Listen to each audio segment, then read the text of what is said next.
I'm Mara, a regular person who was previously employed as an economist. When I met Tom 5 years ago at a party thrown by my best friend Lisa, everything changed drastically. It was just another normal Friday night, and Lisa had been bugging me to go out and socialize. You should get out more, Mara. She chastised me over the phone, saying that I couldn't just work from home all the time. I eventually caved in, thinking it would placate her temporarily. The party was already going strong when I got there.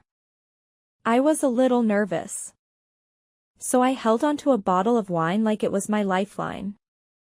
Lisa met me at the door with a larger-than-life glass of wine and her trademark wide smile.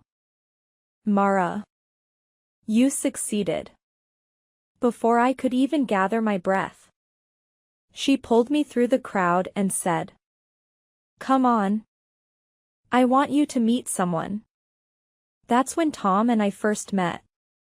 With a beer in hand and a loud laugh coming from something on his phone. He was leaning on the kitchen counter. His smile flickered to me as Lisa introduced us, brightening his face. "Hi. My name is Tom. I've heard a lot about you from Lisa. Hopefully all good things," I said in an attempt to be humorous. "Only the best." He snapped back, winking at me so that I blushed.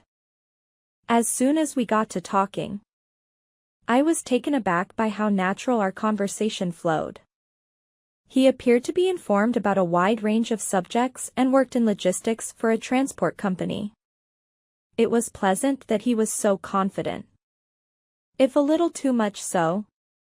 We ended ourselves sitting on Lisa's porch later that night, away from the commotion. "So why has a catch like you been hiding?" With a sly smile, Tom inquired.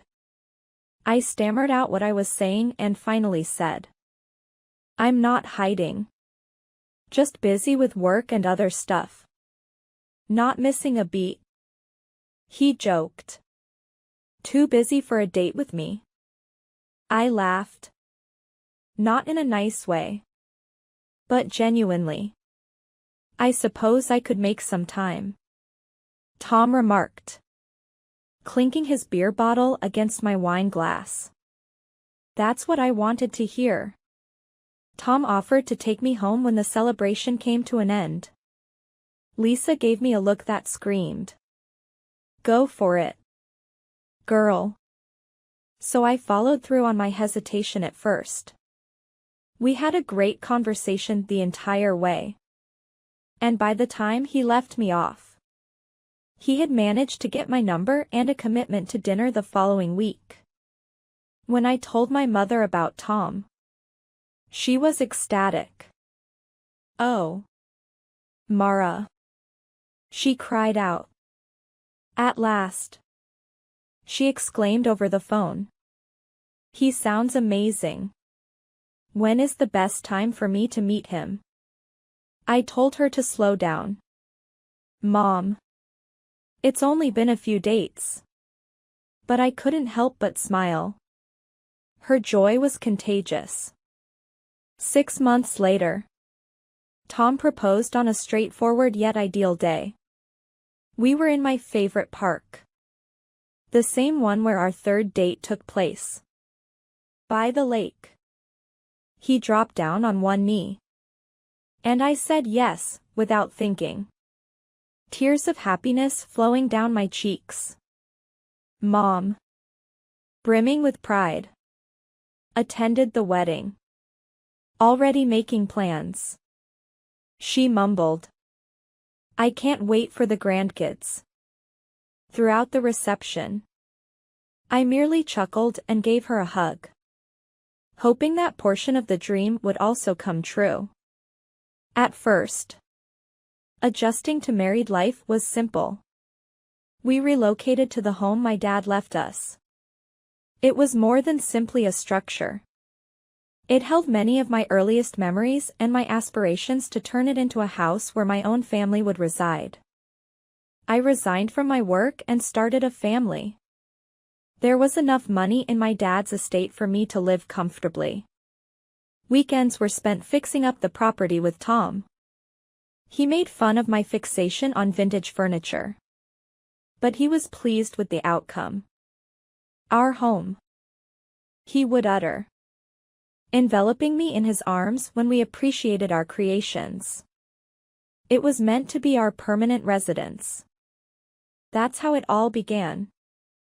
And nonetheless, I believed I understood everything. But as usual, life had other ideas. Tom and I had to face reality after our honeymoon phase of marriage was wearing off. The process of trying to establish a family wasn't as simple as we'd imagined. Disappointment met us month after month. And every test that came back negative was a burden for us. Me especially. Tom was getting impatient. After yet another fruitless attempt, he blew up one evening. Mara, I just don't get it. What's the issue? Why is this not functioning? His fist hit the kitchen table so forcefully that the plates trembled when he let out a roar. I was trying not to lose my cool while stirring the soup on the burner. Tom, the doctor said that these things require time. We only need to exercise patience, I said, a little shaky in response to the anxiety. Client, we have now been patient for more than a year, he said, his voice rough with desperation. I'm tired of waiting. With trembling hands, I ladled the soup into individual dishes. Under my breath, I whispered, I'm doing everything I can. Trying to avoid meet his eyes. He roared out of the kitchen after saying, yeah, well maybe it's not enough. And I was left to ponder his words and their reverberation. Despite Tom's apologies the next day, our once warm love and connection has been eroded by the never-ending cycle of expectation and disappointment. Silent dinners and even quieter evenings replaced our once cozy time spent together on weekends. In the midst of experimenting with a dish I had learned in culinary school, Tom entered the kitchen. He gave me a brief look before he spoke. The aroma is pleasant. In an effort to strike up a discussion, he inquired, are you learning anything new? With a cheerful tone. Indeed. That's a brand new dish we made in class, I said. I figured I'd give it a go, while avoiding making eye contact and instead concentrating on chopping veggies. Oh great. Here's something else for us to consume. There's only the two of us every time, isn't there? The hurtful tone of his remarks was audible to me. With a clatter, I put down the knife and ceased chopping.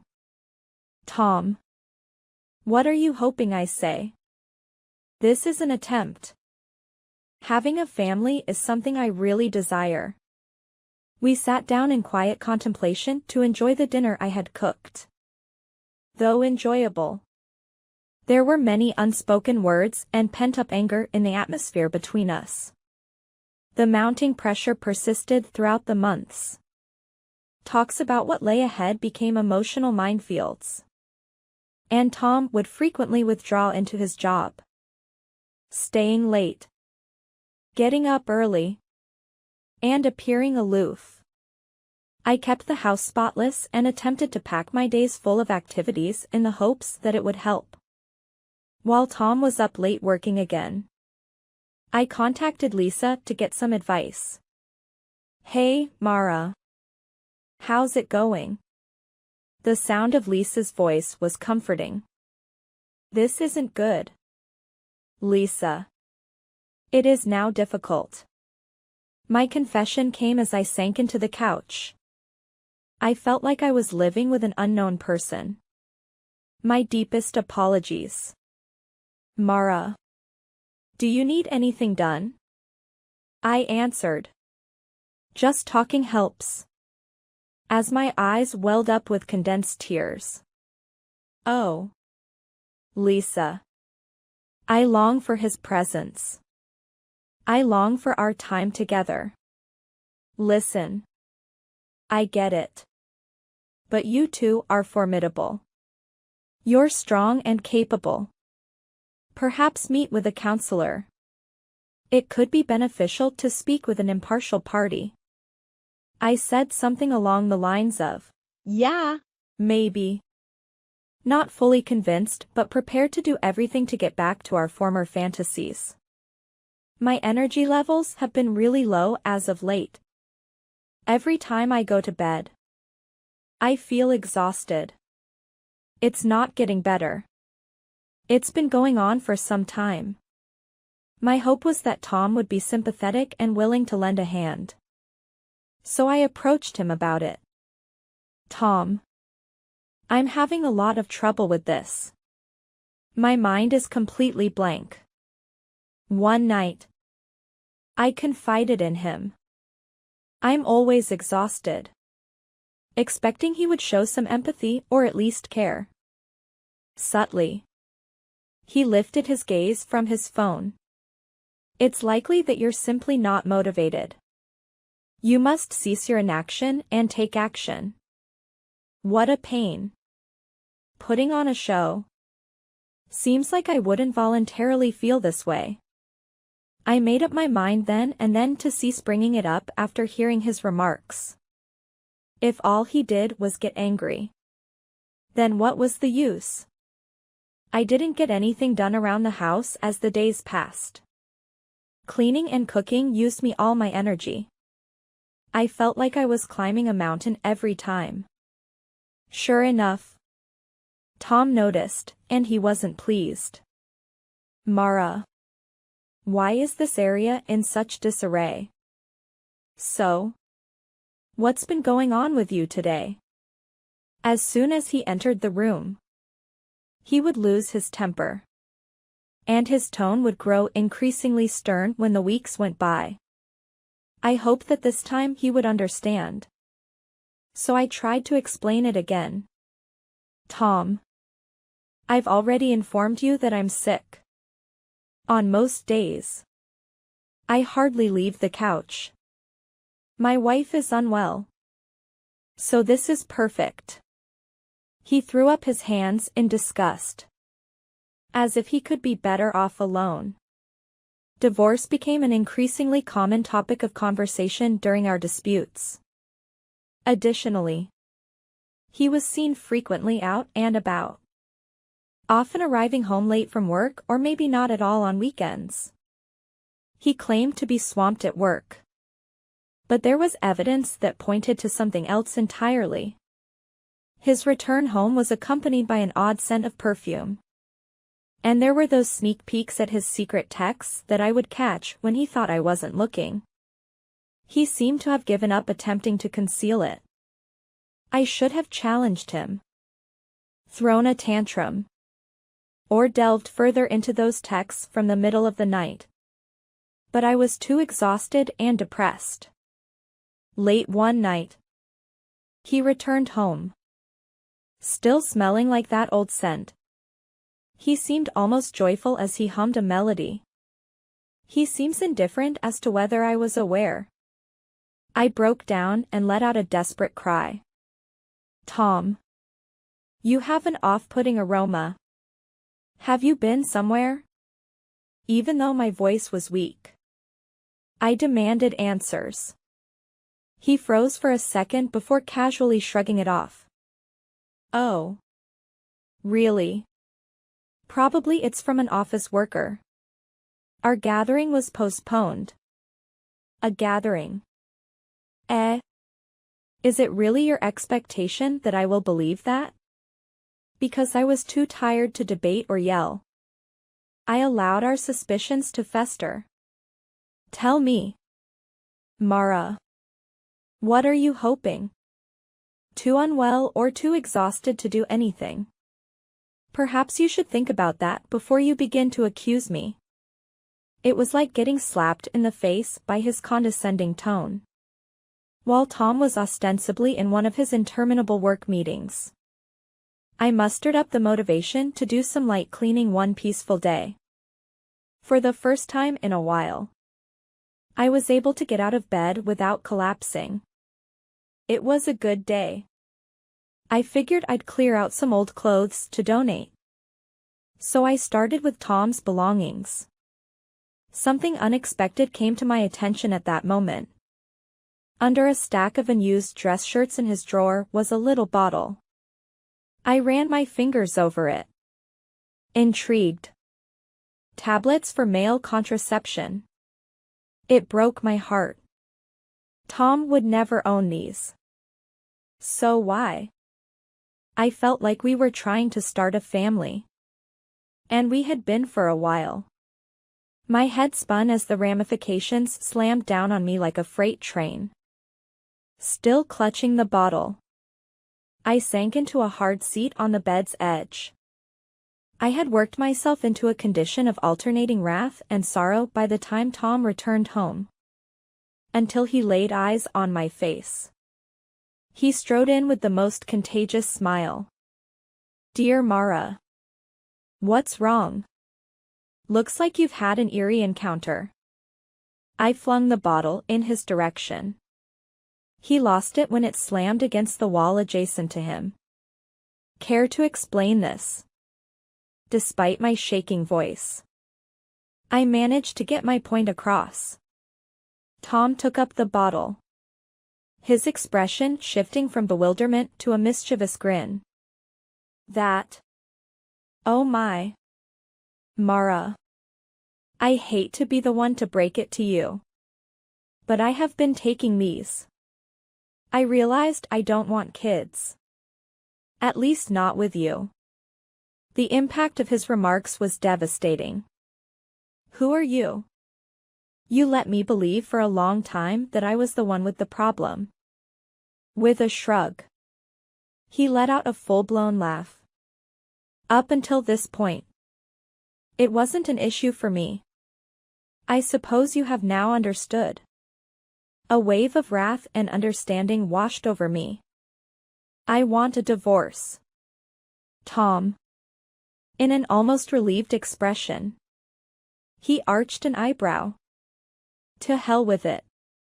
However, won't we be dividing everything? Everything from the home to the vehicles?" Despite my racing heart and deteriorating health, I couldn't help but burst into laughter. "The truth is, Tom, I paid for everything we own with the inheritance my dad gave me. My name is on the line. No money will come to you." Tom's ire was about to burst forth, and his cheeks flushed scarlet. "Do you honestly believe you can hold on to everything? It's going to court. Every single thing you own will be subject to my lawsuit." My vision started to blur and a wave of dizziness overcame me as we argued. The room began to spin faster. And just when I was about to grab onto anything, the lights went out. By the time I regained consciousness, the room had continued to swirl. And I could make out distant sounds. Two figures in the kitchen were visible to me, albeit my vision was impaired. When I struggled to make out the words, my pulse raced. Tom was not alone. It was his voice. "You just have to be patient for a little while longer," a woman's frantic and distant voice told me. "Everything will fall into place once she's out of the picture." Tom responded in a whisper, his voice filled with anxiety. "Is this really going to be effective? The thought of someone finding out makes it feel dangerous. Do you want to unwind?" "No problem at all. I am well versed in this." Her tone was reassuringly self-assured when she abruptly recoiled. The medications cannot be located. They will just assume that her health failed her. Possibly due to kidney disease. As I attempted to comprehend the betrayal, a cold perspiration spread across my brow and my hands quivered as I clutched the sofa arm. Is it possible that Tom is actually plotting anything so evil? Who would have thought he'd go to such lengths? Crawling closer, I hid behind the door frame, using all the muscle I could muster. Take my advice, Tom. Now we're both here. Remember how you mentioned wanting an escape route? Look at this. Save half your belongings and avoid a difficult divorce.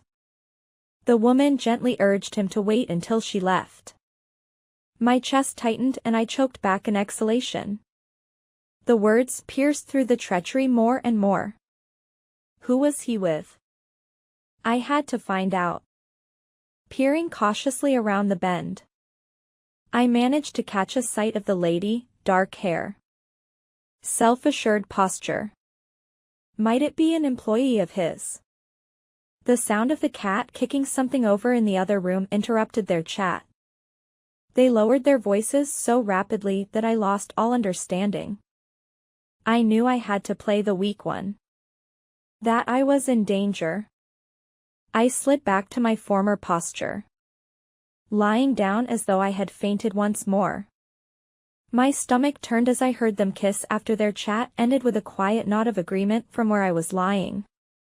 I heard the front door open and close softly. And then the footsteps got closer and progressively softer. She was being sent away by Tom. After a short while, he came back to where I was unconscious. As he scooped me up, he murmured something beneath his breath. Isn't there always something wrong with you? Simply not able to manage things like a regular person. As he carried me upstairs to our bedroom, his grasp was tight and his arms felt icy. Once reassuring, the physical proximity felt menacing today. I breathed steadily, pretending not to be conscious. And he laid me gently down on the bed.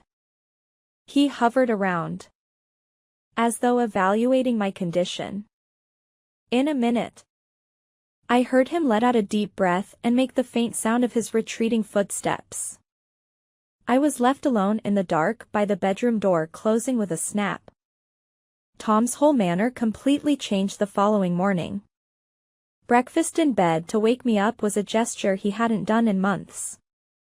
There was a gentleness to his face that I hadn't seen in a long time. Mara, I sincerely apologize for everything, he said in a cautious and soft voice. I've acted in an extremely bad way, pushing you past rationality. Please, let's not discuss divorce. More than everything, I adore you. Speaking following the disturbing incident, his statements seemed almost otherworldly. I nodded while keeping my face expression neutral. All right, Tom.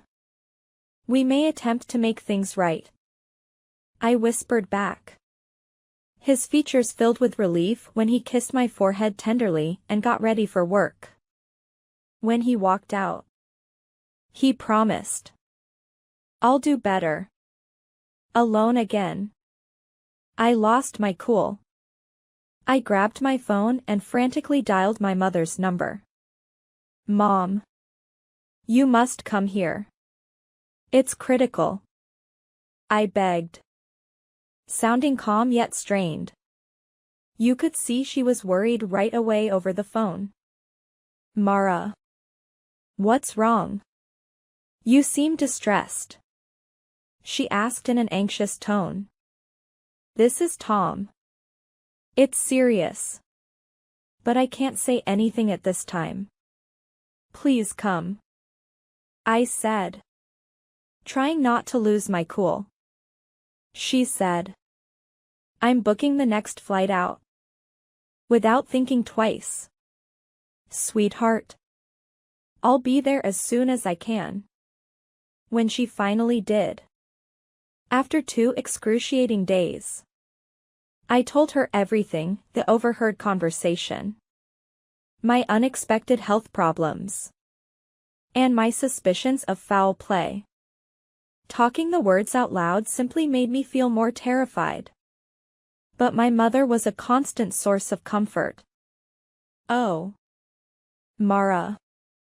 She groaned. Worry shining in her eyes. We need to get you to a hospital right away. I told the doctor about my concerns and symptoms.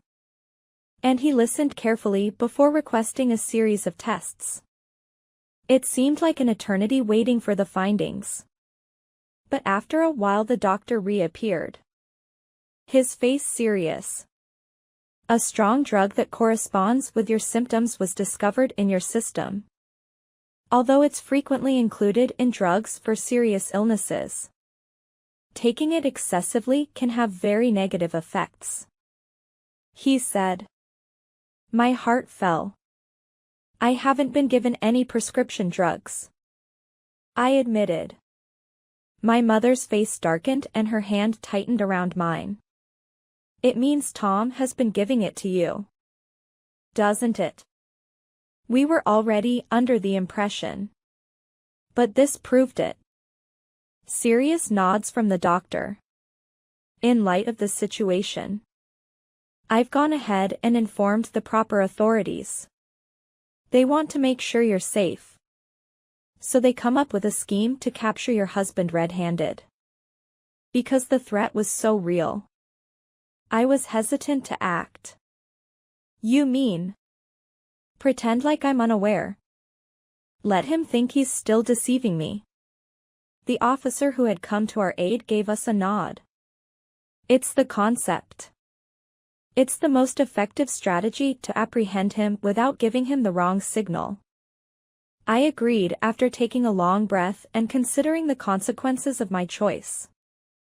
All right. I'm on board. I am willing to do whatever is required to prevent him from harming others and put an end to his destructive behavior. What happened the following day was straight out of a macabre thriller. Tom showed up at the medical facility with a rucksack full of my possessions and a thermos of green tea, my purported favorite, in tow. I brought you a cup of tea. My darling. I know how much you like it freshly brewed. He remarked. Gently clinking the thermos on the little hospital table. Just set it down on the table. I'm grateful. I'll have some in a bit. I responded calmly. Making sure not to show any signs of skepticism. While he scowled. Tom pushed the thermos in my direction. Mara. Here. Have some right this second. His tone became increasingly forceful when he adamant that it would warm you up.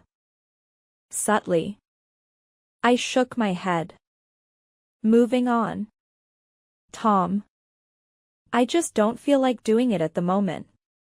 At that very moment. 2 police officers burst into my room through the open door.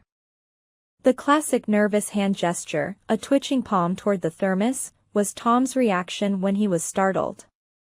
Quickly. He tried to topple it over so its contents would fall to the floor. This action revealed his guilt. One of the cops came racing over to apprehend him and ordered. Don't move.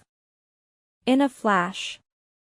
One of the cops had the thermos in his hand and was securing it, while the other yanked Tom's arms behind his back. A police officer proclaimed. You are being detained on suspicion of attempting to harm your wife. As they cuffed Tom. In a state of terror. Tom's eyes darted around the room while his face twisted in disbelief. A misunderstanding. He stammered. I was just bringing her some tea. His cries for help faded into the background as the cops led him out of the room. Clearly unconvinced. Feelings of relief and disbelief washed over me as I sat there. Based on the facts and my testimony, the police had acted swiftly, carrying out their plan to apprehend Tom while he was acting. I knew more when I got to the police station afterwards. After questioning Tom, the facts were clear. He and his mistress, a nurse versed in medicinal herbs, had been plotting my gradual poisoning. They intended to claim it was due to natural causes, such as kidney failure, in order to confiscate all of my possessions. It's clear now. His intentions were lethal, the investigator told me, his demeanor very gloomy. Lucky you, Mara. We're glad you contacted us at that time. All eyes were on Tom and his mistress when they faced charges. Their evil schemes exposed in court. With the encouragement of my loved ones, I made it to every hearing. Seeing him deal with the fallout gave me a tremendous feeling of satisfaction.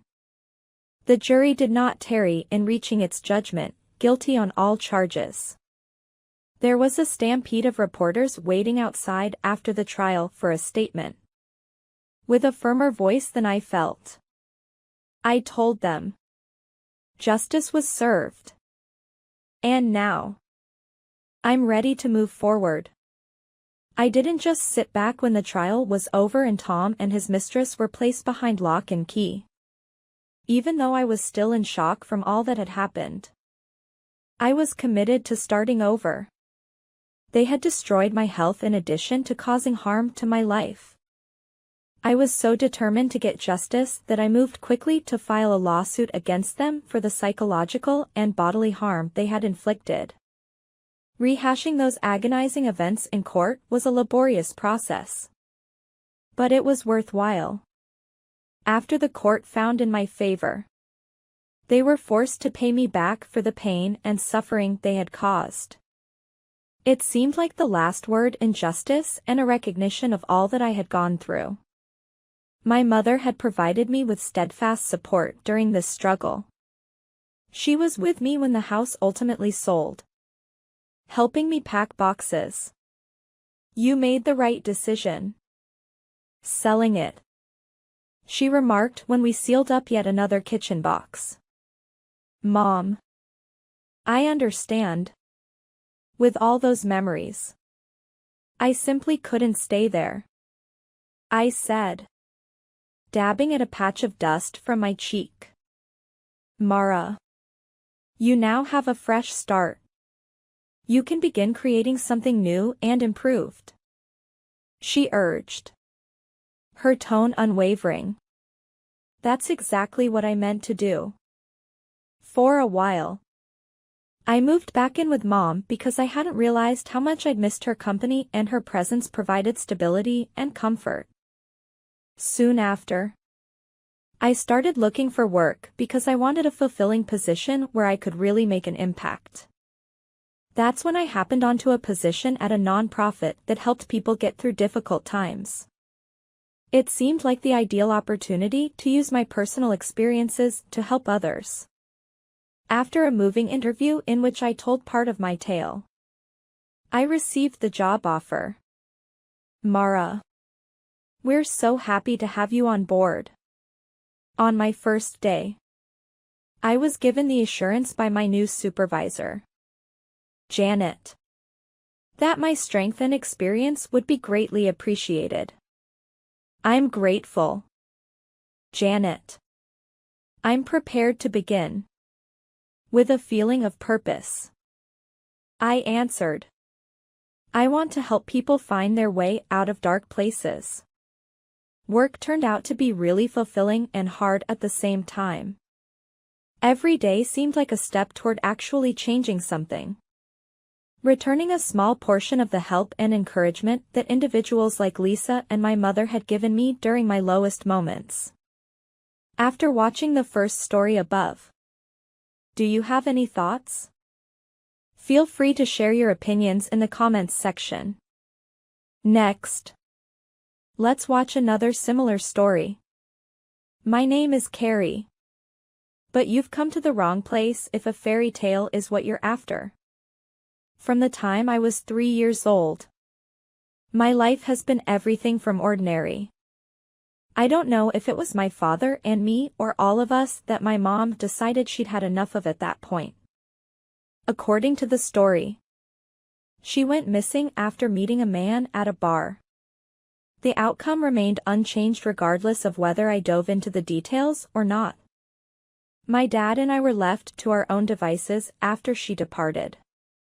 Going to school was an experience, but it was far from enjoyable. When kids get a hold of anything they think they can use to their advantage, they may be really vicious.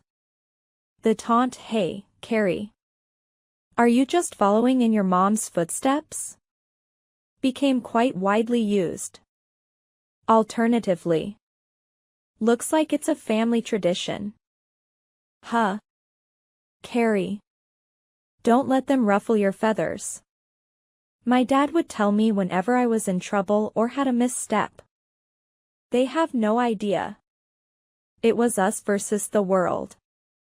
In a sense, because of his talent for making it seem that way.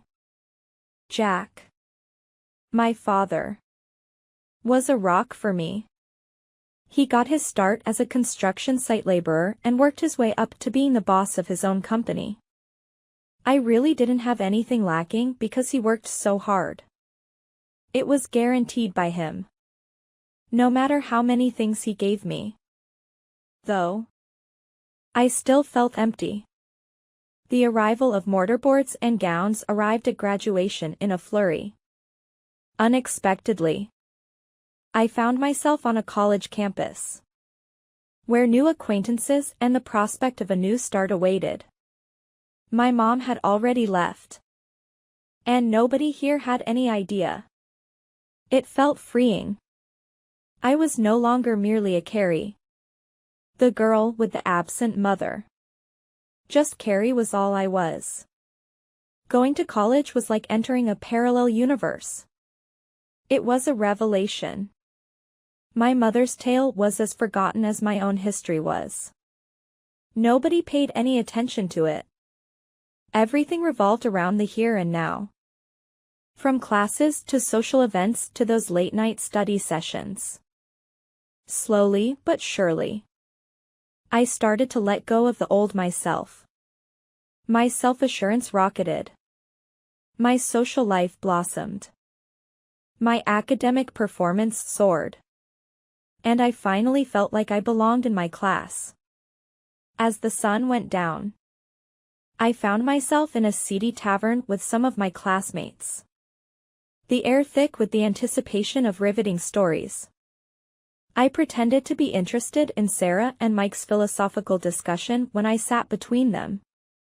"So, Carrie," Mike asked me with a slur, his weary eyes traveling to my story. "Question evasion is your specialty. Let him be." Sarah nudged him. "Everyone isn't transparent." I dismissed the remnants of my previous nervousness, my newly acquired self-assurance warding it off. Not much about my past could be revealed. I was raised in this town and my father is a construction worker. My escape from the boring routine of my previous life was college. All in all, I had a really easy time during my time in college. I went to classes, met acquaintances, and occasionally went on uneventful dates. But nothing significant. I was busy making my own way and pulling myself away from the baggage of my past. Then Lucas appeared. Sarah was enticing me to a home party on a normal Friday night, promising an exciting time. "Carrie, please. You really should let go and enjoy life," she implored as she virtually dragged me out the door. The area was full of people, with music pouring through it. I was nursing my drink, feeling a little awkward. when Lucas bumped into me and spilled his drink down my front. He exclaimed, "I'm so sorry," his eyes widening with real disappointment. I murmured, "Great. Just what I needed," and used some of the napkins he supplied to dab at my shirt. "Allow me to make things right. I'd like another drink on me," he said, maintaining a hopeful yet embarrassed expression. I looked at him, seeing his messy hair and sincere expression. And then I gave in. "Yes. Of course. Can't possibly get worse. Can it?" The number of those drinks increased. And before I knew it, we were holed up in a corner, chatting on as though we had known each other for years. Lucas exuded a natural ease that made me feel like the only person he was talking to and drawing me into conversations. "So, Carrie, tell me about yourself." He nudged my shoulder gently and taunted. "You always seem like you'd rather be anywhere else at these parties." I rolled my eyes, trying to keep my cool but with a smirk tugging at the edges of my mouth. "Well, I suppose it's just not my scene," I said, a tinge of mystery in my voice. "I like quiet nights and a good book." "A riddle wrapped in a riddle," he remarked, winking teasingly.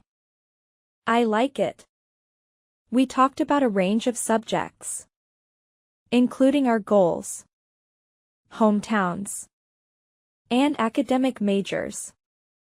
Aspiring architect Lucas saw building sustainable structures as a way to make the world a better place. "My spirit is ignited by passion," he declared, his eyes gleaming with enthusiasm.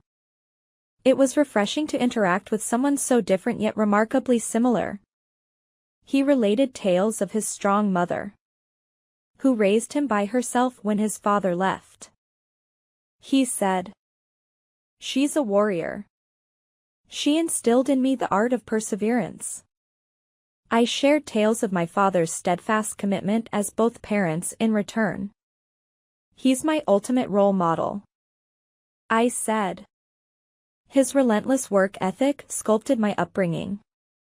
Lucas acknowledged our common parental luck with a sympathetic nod. He leaned in as the night was getting cold, thinking, "I'm glad that accident brought us together." I laughed heartily in response to him. "Indeed, Lucas. Me too. Shall we meet again? Sans the spilled drinks and revelry?" he asked, his question hanging in the air as he walked me home through the quiet streets. I paused, vacillating between excitement and caution. Still, looking into his bright eyes, I gave in. Yes, I'd welcome that. As time went on, through numerous get-together, late-night talks, and study sessions, our relationship grew stronger. We grew close, which made our time in college even more enjoyable. Graduation came quickly, and Lucas's cheers were the loudest among the sea of faces. After college, life was full of chances. Lucas started his career as an architect, and I got a job as an accountant. We traversed the turbulent and thrilling globe together. Then, out of nowhere, life threw another curveball at us. There were two clear lines on the pregnancy test, standing out against the white background. And for a second it was as if time stood still, and I was alone in the world. Lucas seemed both surprised and, maybe, delighted when I told him the news, as his eyes gleamed with a kaleidoscope of feelings. He took my hands in his, Carrie. I am astounded by this. He spoke the words. We're going to be parents. And the weight of the news, which was both heavy and exciting, was tangible. Then, in his usual forthright fashion, Lucas brought up the subject that had been undiscussed between us. I guess we should start taking this seriously now. Huh? His voice had a hint of excitement and nervousness when he suggested the idea of making it official.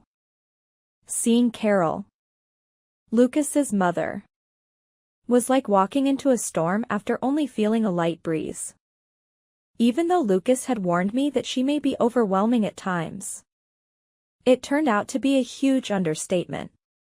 We were at her immaculately decorated home, which looked like it had stepped out of a glossy magazine. But the mood was chilly, especially after we broke the news that we were going to be parents. Carol stared at me for what seemed like an age before she spoke. And her words were as sharp as a sword. A newborn. It must be Lucas's. Right. When I tried to process the gravity of her charge, Lucas's expression turned pale and I froze. What do you mean? My background. My mother's absence was thrust into the forefront, and I retaliated with growing wrath. Carol dismissed my inquiry with an air of superiority, as if my personal history had tarnished my integrity. Lucas stepped in to defend me passionately, but Carol insisted on accusing me of attempting to trap her son, her comments betraying her mistrust and contempt. With a visible wave of annoyance, Lucas stood up from his chair, the sound of its collision with the floor reverberating through the room. I get it, Mom. This is ridiculous. A child is ours. And Carrie is the lady I love, he said, his voice quivering with emotion, while Carol went on a tirade about the perceived dangers of our circumstance. Her visage briefly softened before returning to its steely state. The outrageousness of her claims made me angry, and I couldn't believe what she was saying. As a nonverbal cry for calm, Lucas grasped my hand under the table.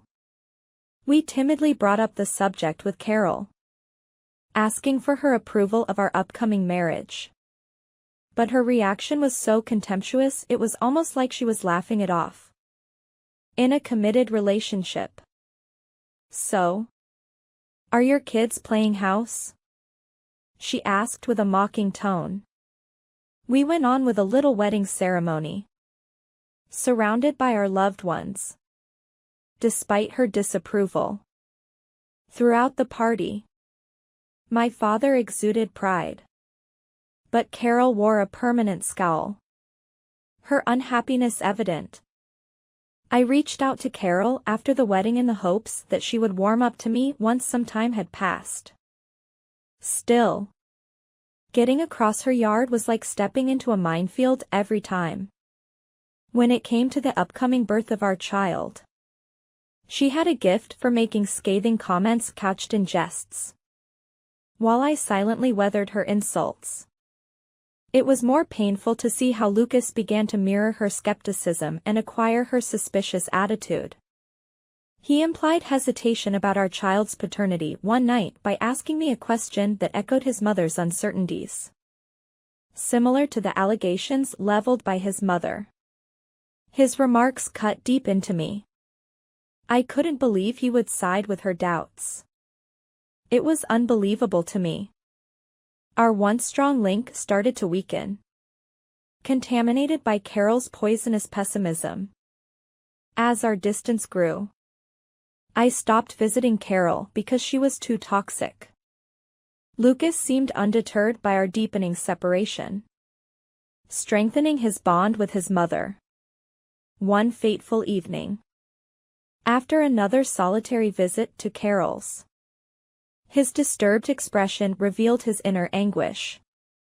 I quickly stopped him, fed up with the allegations. This must end. Lucas. I'm tired of defending myself. Especially against you, I raged.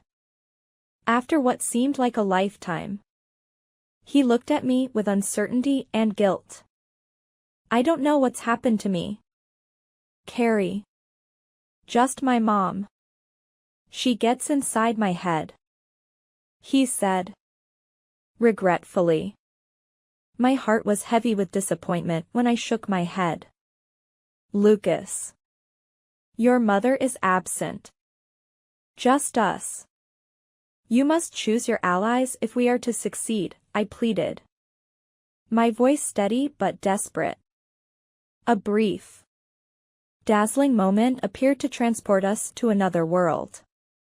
My ever-critical mother-in-law Carol took a long vacation, allowing us to manage our lives without her. Lucas changed dramatically. The man I fell for returned. We laughed and talked freely, and our doubts and conflicts appeared to disappear. Without Carol's continual commentary, pregnancy was easier. I briefly thought we had turned a corner. Soon after Carol's return, tension and suspicion returned. Lucas appeared to have switched back to his old self. I hoped our daughter Lily would break Lucas's mother's hold. But my aspirations were dashed quickly. Since Lily was born, Carol suffocated us with her hawk-like presence. She unexpectedly entered our home to offer help but then criticized us. Each interaction felt like a minefield, with Carol watching my every move. She criticized and mocked everything I did. She repeatedly stabbed my self-esteem with her words. It's clear your mother never taught you anything, she taunted. Look at this mess. You're just lazy, she sneered.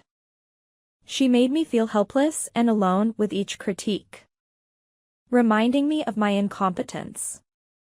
Lucas offered no comfort as I waned. He simply mirrored his mother's fears, adding to the chaos. On one especially difficult day, Carol began her usual tirade against the house, her voice a dissonant symphony of discontent. This is no child-friendly environment, she shouted. You're lounging in dirt. What type of mother are you? It felt like I was precarious. I said. I'm doing my utmost. Carol. Exhausted. Perhaps if you extended a hand instead of constant criticism, things might improve. Cutting. Dismissive laughing. Help. Dear. You need more than help. A miracle is needed to understand proper parenting. Just as her angry words were about to fall, Lucas arrived, his countenance a mixture of bewilderment and worry. With a look at his mother, he asked, "What's happening here?" Carol gave a sharp reply. Lucas is a complete moron. It's incredible Lily survives it all. I cast a quick glance at Lucas, hoping for some encouragement. But all I saw was reluctance, a guy caught between his marriage and his mother. We both stayed up late that night because of Lily's upset stomach, which made the night difficult. I decided to take the day off in order to calm her down.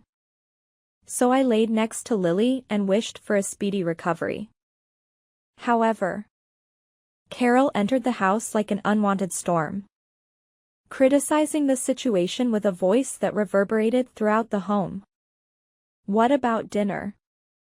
This place is a disaster. Lucas is unable to support himself, I muttered, tired and irritated. That Lucas would take care of dinner. Trying to keep my cool for Lily's sake, Carol continued, raising the tone of her voice.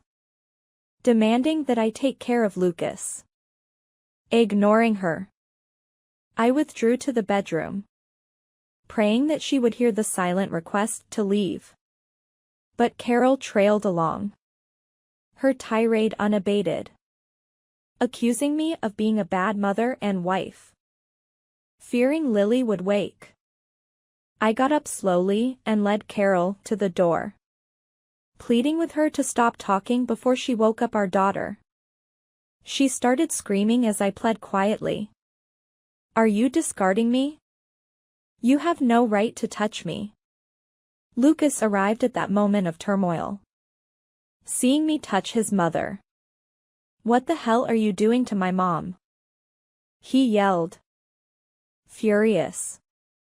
He shoved me, knocking me off balance. Before I could explain, my head struck the edge of the bedside table, and I was swallowed up by darkness. It was startling to come back to consciousness to the sound of cold water splattering against my face. Carol and Lucas towered over me, their faces more angry than worried. The clamor was amplified by Lily's sobs, which cut through the mayhem. "Until you can show that she is my daughter, Lucas won't touch her. Handle her sobbing," he growled, almost throwing me into the bedroom, my head pounding with anguish. I strained to stand when the room swirled around me. I had never felt so completely alone. The gentle giant that is my father had never even yelled at me. And yet here I was, my child's father and the man I loved, brushing me off like I was nothing. I pulled Lily into my arms and held her as her cries faded into gentle whimpers. It hit me like a ton of bricks how serious the situation was. I never would have imagined that Lucas and his mother could have crossed such a line. Lucas left for work the next morning as if nothing had happened. I quickly packed my bag and made a taxi reservation, with Lily tucked into my chest as I stepped into my father's house. The weight of the world descended over me. I mumbled, "Dad." I didn't know where else to go, my voice wavering as repressed tears nearly burst forth. He didn't say much. He just put his arms around us and put Lily in between of us. He whispered, "You're safe here." His voice a reassuring voice in the midst of the confusion. Telling my father everything that had happened seemed like living through a bad dream. The nightmare just wouldn't go away. He grew visibly angry and his face became more scowling with every syllable he spoke. The tone of his declaration, "We're going to the police," was devoid of ambiguity. And then we're putting an end to this. The impersonal and menacing police station stood before us. We drew forward, and the officer stationed behind the counter glanced up, by asking, "Can I help you?" He meant it practically. When my father's touch on my shoulder brought me back to reality, I inhaled deeply. "I must report domestic violence," I declared with conviction. There was an instant change in the officer's manner and voice tone. "Certainly, madam. Along with me. Please. We can have this conversation in private." In that cramped room, with my dad by my side, I told the officer everything. He listened carefully and nodded his head in agreement. "It's important we know everything," he reassured me as I faltered through the specifics, overcome with fear and embarrassment. Initially, I was hesitant to respond to Dad's journalist friend's request for a TV piece. "This is an opportunity to share your story in a way that is meaningful to you," Dad said. "You could change things for others." My gut knotted up when I sat beneath the bright studio lights, staring at the host, A lot of people are saying you're brave. The host started. What made you decide to speak out? Unbeknownst to me, I mustered all my strength. Silence. I realized. Was just another way to be afraid. I said calmly. For Lily's sake and my own. I had to fight back. This shouldn't have to happen to anyone. My story went viral after the episode aired, causing people to talk and finding unexpected allies. The public's judgment of Lucas's deeds caused his mask to shatter. The proceedings in court moved at a breakneck pace. After being convicted of domestic abuse, Lucas lost custody of Lily. The use of a DNA test was a surprising turn of events. It was clear that Lily belonged to him. His unfounded claims were completely without merit. Even Carol was not spared. For emotional abuse. The court fined her. It was a small token of appreciation for all the suffering she had caused me. But it was something. I avoided spending time with Lucas and his mother after our divorce. Hearing additional justifications or confronting their rejection was the last thing I desired. But Dad, the guardian, saw a chance for peace of mind. Everyone can see it. Not just us. On the same show. He set us up to confront Lucas and Carol. Everything in my life shifted after that. I patiently waited for the time that would offer resolution while sitting backstage. Anger, betrayal, and a glimmer of hope for justice were all swirling around inside me like a hurricane. With a firm squeeze of my palm, my dad whispered, "We've got this." The stage was set by the host, who is renowned for his fearless attitude. I could feel Lucas's and Carol's anxiety rising as we settled into our chairs. The MC started by saying, "Today, we have a story of betrayal, courage, and the pursuit of justice," which had everyone's attention. He then turned to Lucas and Carol and asked, "You've been accused of some terrible mistreatment. In light of these claims, how would you react?" Lucas apologized clumsily, his words tripping over themselves. Carol made an effort to shift the blame by saying they were only trying to do the right thing.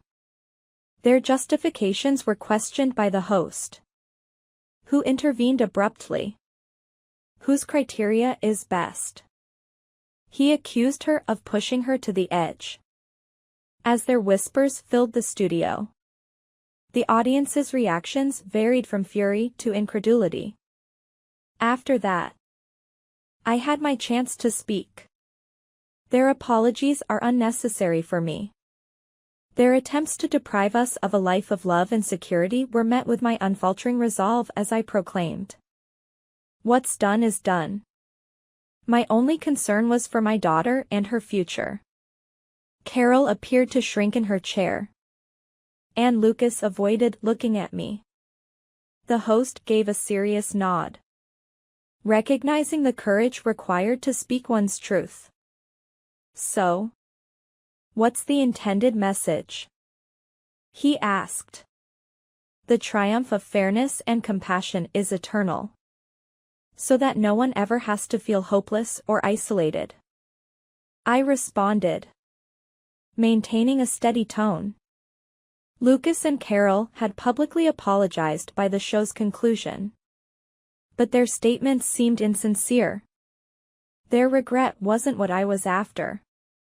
What I really needed was a way to move forward and demonstrate to Lily the power of self-determination. Dad wrapped his arm around me as we left the studio, and the comfort of his words of support enveloped me. "You absolutely nailed it out there. As a child, Lily will see her mom's strength firsthand. Plus, he was absolutely correct. Our future was bright as I glanced down at Lily, who was resting peacefully in my arms. With my dad's steadfast encouragement, we would create a life characterized by love, strength, and the unshakable conviction that there is always a new day after a storm. After watching the stories above, do you have any thoughts? Feel free to share your opinions in the comments section. If you enjoyed our video, please like, subscribe, and share our channel. That's all about today's stories. See you next time.